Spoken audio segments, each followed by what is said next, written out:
بسم الله الرحمن الرحيم. إذا وقعت الواقعة ليس لوقعتها كاذبة خافضة رافعة. إذا رجت الأرض رجا وبست الجبال بسا فكانت هباء منبثا وكنتم أزواجا ثلاثة فأصحاب الميمنة ما أصحاب الميمنة وأصحاب المشأمة ما أصحاب المشأمة والسابقون السابقون أولئك المقربون في جنات النعيم ثلة من الأولين وقليل من الآخرين على سرر موضونة متكئين عليها متقابلين يطوف عليهم ولدان مخلدون بأكواب وأباريق وكأس من معين لا يصدعون عنها ولا ينزفون وفاكهة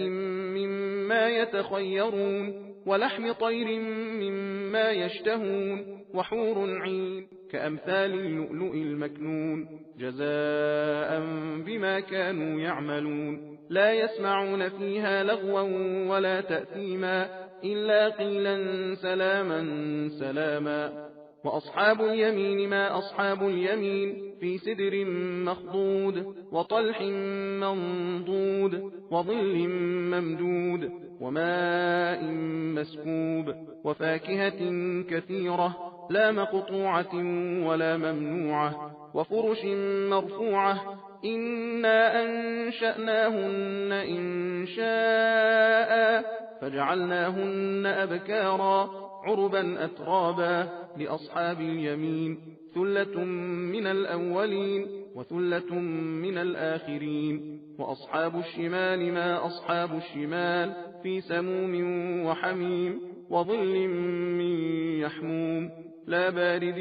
ولا كريم إنهم كانوا قبل ذلك مترفين وكانوا يصرون على الحنث العظيم وكانوا يقولون أئذا متنا وكنا ترابا وعظاما أئنا لمبعوثون أو آباؤنا الأولون قل إن الأولين والآخرين لمجموعون إلى ميقات يوم معلوم ثم إنكم أيها الضالون المكذبون لآكلون من شجر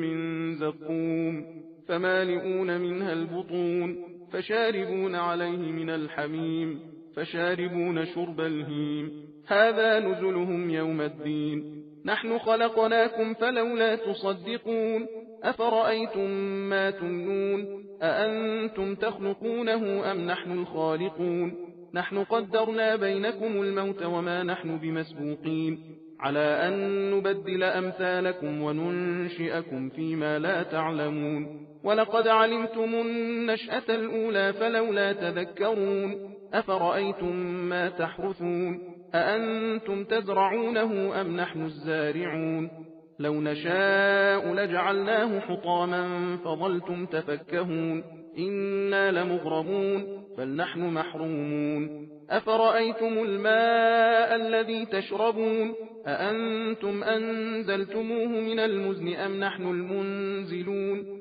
لو نشاء جعلناه أجاجا فلولا تشكرون أفرأيتم النار التي تورون أأنتم أنشأتم شجرتها أم نحن المنشئون نحن جعلناها تذكرة ومتاعا للمقوين فسبح باسم ربك العظيم فلا أقسم بمواقع النجوم وإنه لقسم لو تعلمون عظيم إنه لقرآن كريم في كتاب مكنون لا يمسه إلا المطهرون تنزيل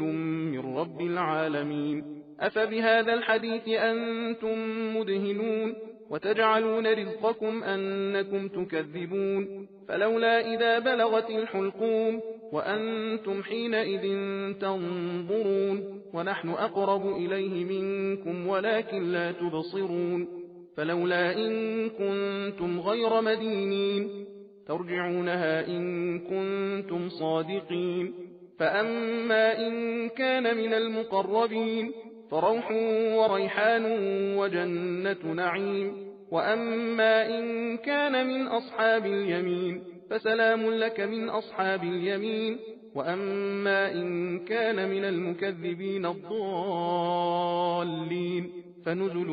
من حميم وتصلية جحيم. إن هذا لهو حق اليقين. فسبح باسم ربك العظيم.